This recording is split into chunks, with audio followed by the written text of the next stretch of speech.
that if somebody like me says, this is a broken system, these people are immoral, they are very bad at their jobs, they should not be doing it, this is a shameful disgrace, that I can only be saying this because I'm bitter or I'm a loser, because I lost the horse race. But I would like you to consider the possibility that there may be another way of looking at this, which is that there are values, there are things that matter.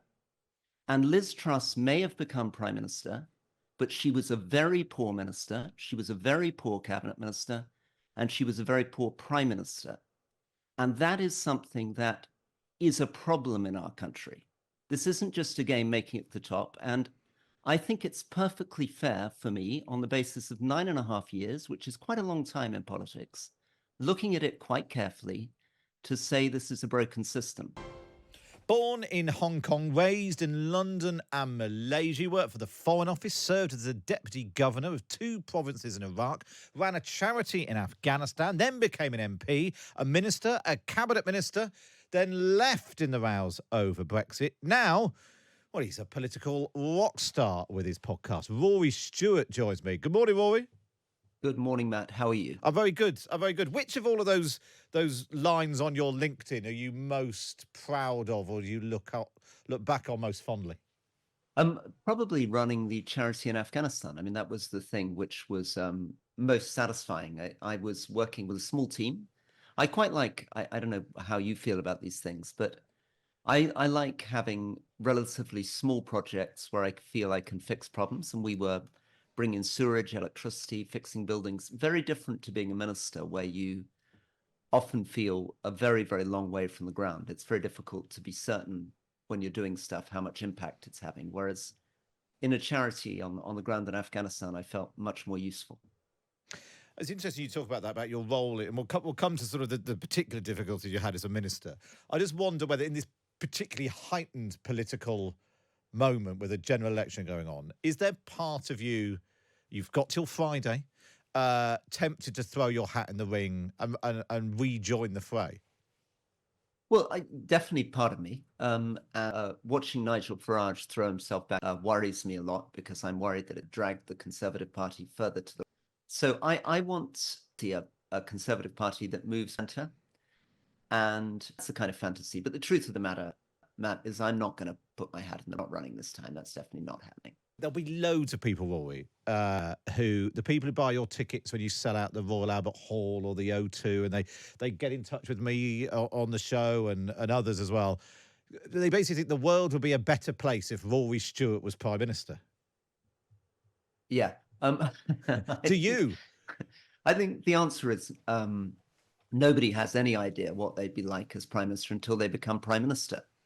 I think it's the very, very strange job. I mean, it's, you're a cheerleader, you're a chairman of a board, you're a chief executive, you're an international, it's all these different things. And some people turned out to be very, very effective at it, whatever you think of them. Margaret Thatcher was very effective as Prime Minister. Tony Blair in a different way was very effective. Most of the rest of the people that we've had over the last sort of 30, 40 years turned good. And we'll never know. I mean, Boris Johnson defeated, I ran against him in the leadership. Obviously, I hoped I'd be a better Prime Minister. I wouldn't have run, but I might well have been a complete disaster. It's interesting that, because your book, and lots of people will have read it, Politics on the Edge, which is coming out in paper this month. You're very honest about your own, both as an MP and a minister, but you're also quite blunt about the shortcomings of some of your colleagues.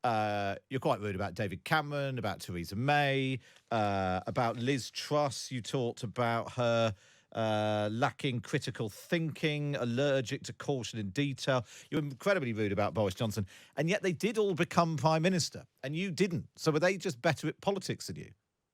Yeah, obviously, in some ways, definitely, 100%. I mean, they were people who, I mean, Liz Truss, through using Instagram, for example, was able to really position herself with Conservative voters and make it to the top.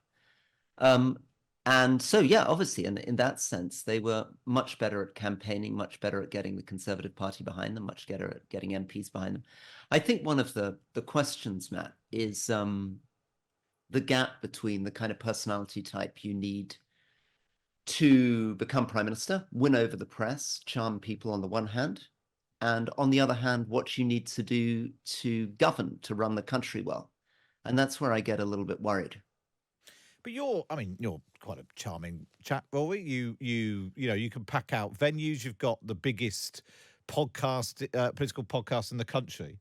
You clearly do have those skills, but you ran for leader, you didn't get it, and you packed up and left. Rishi Sunak is living proof. If you hang on long enough, it might have come back round. That's true, but understand that in order to be Rishi Sunak, you needed to get behind Boris Johnson. And I thought he was a terrible human being and he'd be a terrible prime minister.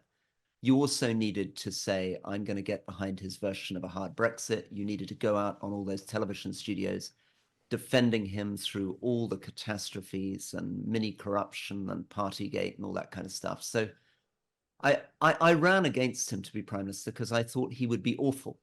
And I really felt the Conservative Party was going in the wrong direction. And I guess the question in politics is, where are your red lines? Where are the moments where you say, okay, enough? Because you can't really stay in a team and be sniping all the time. It wouldn't make sense. I couldn't go into the 2019 election saying, and I would be asked this again and again, on doorsteps, you've said Boris Johnson's a terrible person. You've said you won't serve in his cabinet. So why are you campaigning for him in the election? I couldn't answer those questions. So yeah, you're right. Maybe if I had been prepared to do what Rishi Sunak did, which was endorse him, serve in his cabinet, say he's a great guy, say he'd be brilliant, and then flip. That's what Liz Truss did. That's what Rishi Sunak did. Who knows? But that's the problem with politics. I and quite a lot of other people that I liked, people like David Gauke, who I admire a lot, we concluded that we couldn't do that. But I suppose there's an element of my way or the highway about that. Politics is a people business. It's a team game. That's how parliamentary democracy works. And if you don't stick in there, and if all the people, lots of people within the Conservative Party and outside who share your view on lots of issues, including on Brexit, and if you don't hang in there, then you're leaving the field to Boris Johnson and Dominic Cummings, aren't you? Yeah, that's one way of putting it. And I think it's a very, very difficult choice. And I have a lot of affection for some of the people that stayed. I like very much, Alex Chalk, who's the Justice Secretary, Victoria Prentice, who's the Attorney General, Gillian Keegan, the Education Secretary. These are all people that I liked and felt fond of, and they made a different decision to me. But there were also a lot of people, 21 of us, who broke and felt that it had gone too far. And I think you're right. It's a team business, but there's a limit to the team. The navigation in politics is, I spent 9.5 years being a pretty well-behaved person. When I was the minister, I didn't rebel against the government. I, served David Cameron and Theresa May and all this kind of stuff. But everybody's got to work out what is the moment at which you say, enough, I'm not going to go along with this anymore. This has got too bad. And people draw those lines in different places. For me, that line was Boris Johnson and a hard Brexit. That was the moment at which I thought, this is no longer my party and I cannot get behind it anymore. And yet he became the leader. He won a big majority at the general election. And I suppose there's part of me, and reading your book, and it is incredibly entertaining, and the stories about how politics works and behind the scenes and your frustrations and when you thought you got a good idea and, it's sort of death by a thousand cuts and all, it's fascinating. But ultimately, you were, like you said, you were an MP for 9 years. You rose up the ranks, and you talk about your frustrations about being moved from jobs that you like doing. Ultimately, you were in the cabinet for barely as long as Theresa May. Then Liz Truss was prime minister. Is there I don't know if I use the word or not. Is there not a certain amount of arrogance about how you know best, having been, it's essentially that you and Alistair have built this incredible media role, juggernaut out of how you both know best, but based on not very much. You were a middle-ranking minister, you were cabinet minister for a couple of months, and then you fell out with Boris Johnson. Yeah, all that's true, Matt. Can't disagree with anything you said. Oh, it's the old charm that's coming out there, isn't it? I suppose there's a part of me that thinks Matt, let me much push of your back for a second. If you go want on. to wind me up a bit, let me No, I'm push not back trying to a little wind you bit. up. Okay. I think it's a genuine But question. I'll push back genuinely. I'll tell you what's The problem happening, is, Rory. as a journalist, Matt, you become too cynical. You think the whole thing is a power game. You think that all that matters is making it to the top. And in a way, that's why people like Liz Truss get there. Because you guys get too close to them, you enjoy the game, you think who's up, who's down, and you think that moral judgments don't matter. Your fundamental judgment here is Liz Truss is a better person than me because she became prime minister. No, Boris Johnson I'm saying she's is a better wait. Let me finish, Matt. I'm saying she's a better politician. Let me finish, Matt. Okay. Let me finish, Matt. Okay. Being a good politician is not just about being prime minister. It's not a game. It's not like a horse race. You guys look at it like a horse race, and you think it's very funny, and you assume that if somebody like me says, this is a broken system, these people are immoral, they are very bad at their jobs, they should not be doing it, this is a shameful disgrace, that I can only be saying this because I'm bitter or I'm a loser, because I lost the horse race.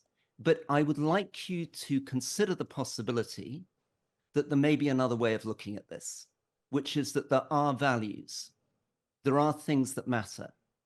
And Liz Truss may have become prime minister, but she was a very poor minister, she was a very poor cabinet minister, and she was a very poor prime minister. And that is something that is a problem in our country.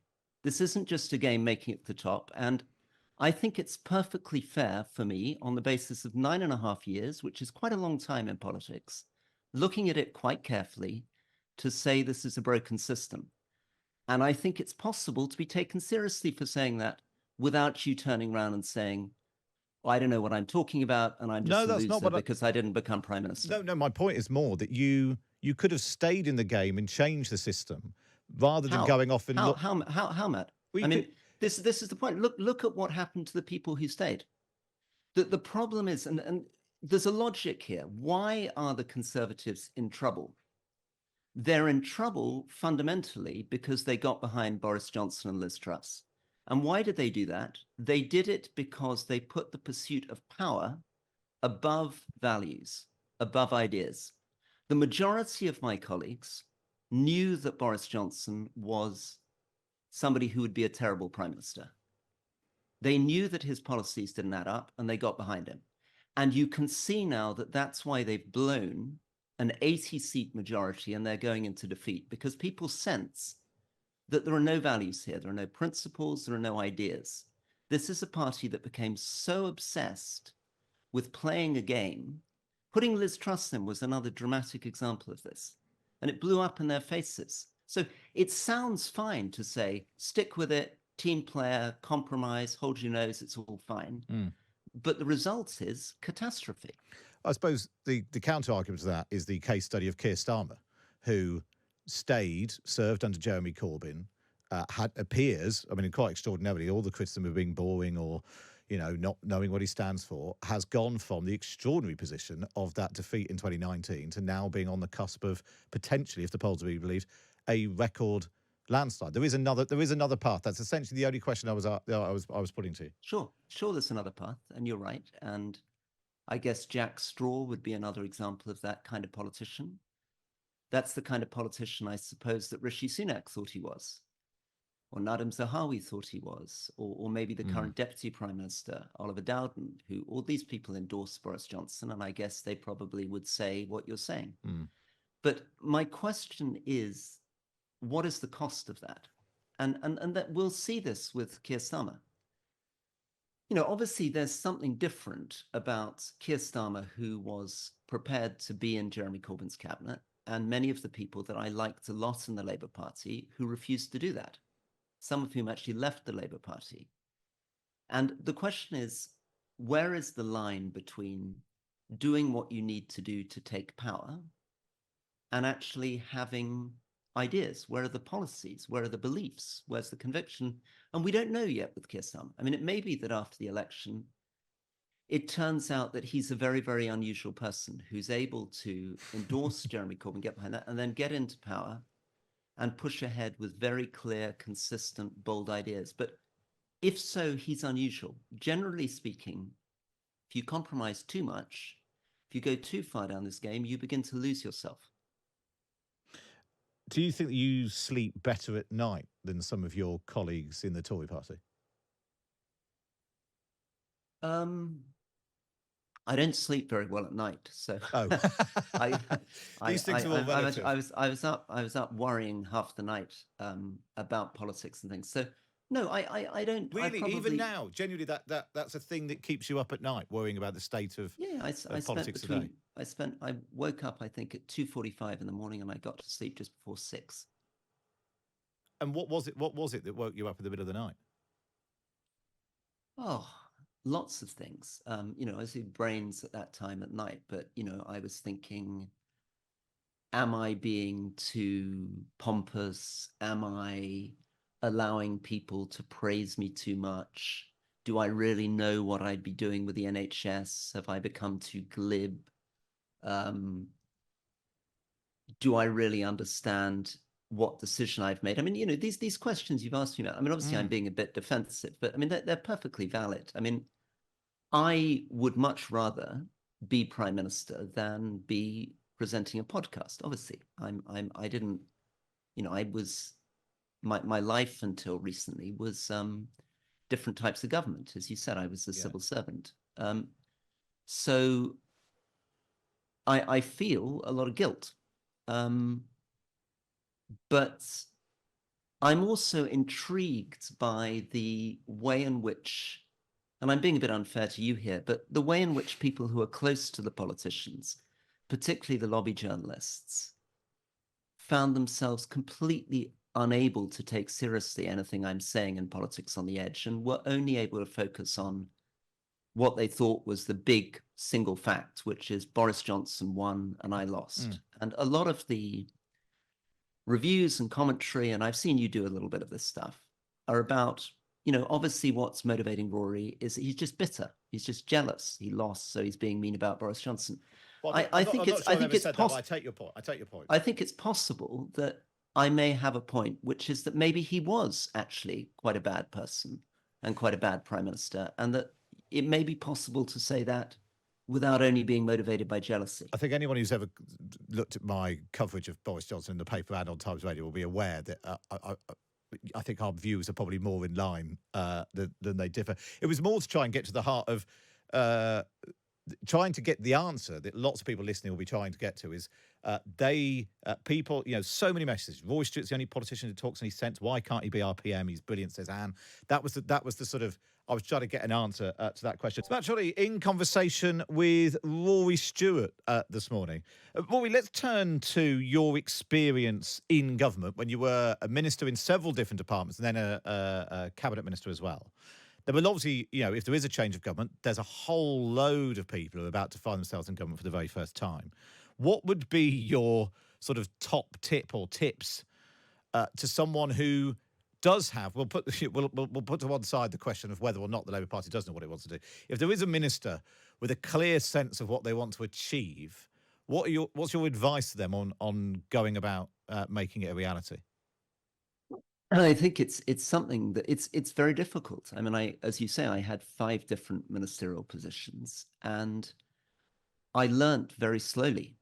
I wasn't a very good environment minister. I don't think I was a very good DFID minister. I got a bit better when I was the Africa minister in the Foreign Office, and I think I'd learnt something by the time I became prisons minister. I think one central thing is to understand that being a politician is not like being a senior civil servant. You're not like a chief executive. So it's not that you gather all your staff, put a bunch of plans on a whiteboard, listen to people around tables, make decisions, tell them to get on with it. It doesn't work like that, because generally speaking, when you do that, nothing happens. For good reasons as well as bad. I mean, the good reasons are the civil service are very aware that the ministers are reshuffled all the time and that they'll all come in with different ideas. And so there's very good reasons why they don't jump to it in the way that you might want.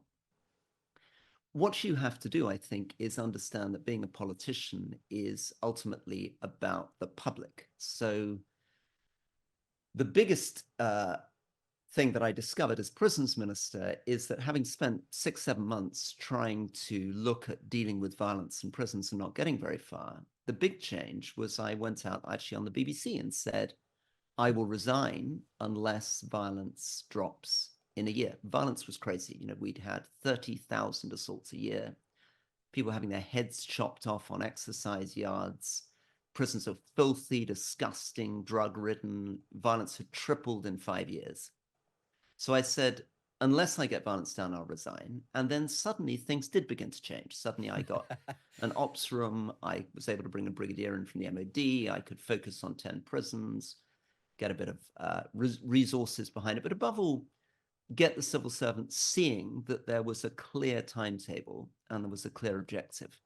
It's at that bit where you describe you setting out your plan of what you wanted to do to David Gork, who was then the Justice Secretary, and the civil servant is sitting next to him, sort of smiling, sort of it dawning on him that this might actually have to happen, is really telling. Where are you on the question of private offices and this idea some people have put forward that actually you should have more political people, that every minister should have a almost US style political appointees to sort of bang the drum and chase everything down? Because it's quite odd in a government department. You essentially have 4 or 5 political ministers, a couple of special advisors, and then all these, that try to keep across everything the civil service is doing. Would you set up offices and departments in a different way? Well, I'd change something straight away. So if I was Keir Starmer coming in, I would say that every minister must serve a minimum of 2 years in their role, unless there's some crazy scandal. But the expectation should be they serve a minimum of 2 years. There should be a 3-week training course in that department. There should be proper handovers. But I don't think the answer is bringing in a bunch of special advisors, because special advisors they simply don't understand the civil service system well enough. The civil service system has permanent secretaries, director generals, directors, deputy directors. It's like a kind of military hierarchy. You can't get round that by just a few bright people in their 20s and 30s kind of running around the office. You have to understand how to make that system work for you. And part of that is about real clarity. I mean, it's something, I guess, that we all learn, which is that you can't micromanage. I mean, I was always trying to micromanage. I was always thinking, oh God, here's some horrible thing that I've seen on the ground that's going wrong. Let's fix this thing that I've seen in a national park in Cumbria, or let's fix this flood defense problem in Humber, or let's fix this clinic in Nigeria. That doesn't work. What you have to do is set the really clear, single commanding big idea and work out how day in, day out, you reinforce it and get that system working for you. It's really, really interesting. And some top advice for people who might be going into government departments. Rory, we've had so many messages in this morning since I said you were coming on. We've got time just to do a few of the questions, because there are absolutely loads. Glyn says, why do leading politicians so rarely talk about their religious faith? Is it seen as a vote loser? Interesting question, Rory. Yeah, I think it is seen as a vote loser. I think it makes people uncomfortable. I just talked to Wes Streeting yesterday, and he said, I believe that Jesus is the Son of God. I believe in the virgin birth. I believe in the resurrection. And I thought, whoa, that's very unusual. You don't usually hear that even from professed Christian politicians. You don't get Muslim politicians saying on air, there is no God but God and Muhammad is his prophet. It's very interesting. It's unlike the US, of course, where American politicians talk about it a lot. But I would say that, that US thing is a bit of a warning, because, of course, there's a lot of hypocrisy when you get American politicians banging on endlessly about their faith. Yeah, it could cut both ways. It's really interesting. Nils says, where do you sit in this? Obviously, because you were you were an MP in England, but not far from Scotland. Where do you see the Scottish independence movement heading were Labour to come to power in Scotland? I think, strangely, in 10 years' time, independence could have a bit of an advantage from that. At the moment, the reason why independence is weaker is the trouble the SNP's in. Basically, people are embarrassed. Here was this government that believed in independence. They've been running the place for over a decade. And suddenly we see Nicola Sturgeon being questioned by the police, her husband being charged, Humza Yusuf stepping down, and all this chaos. Now, if Labour gets in, suddenly you have a unionist party connected to Westminster as the big power in Scotland. And then you possibly have a situation where independence revives a bit, where independence gets detached from the question of the SNP not running things very well, and the natural emotional tendencies that many of us as Scots sort of struggle with all the time. I mean, I'm a passionate unionist as a Scot, but I also feel very, very proud of Scotland, and these are difficult things to balance.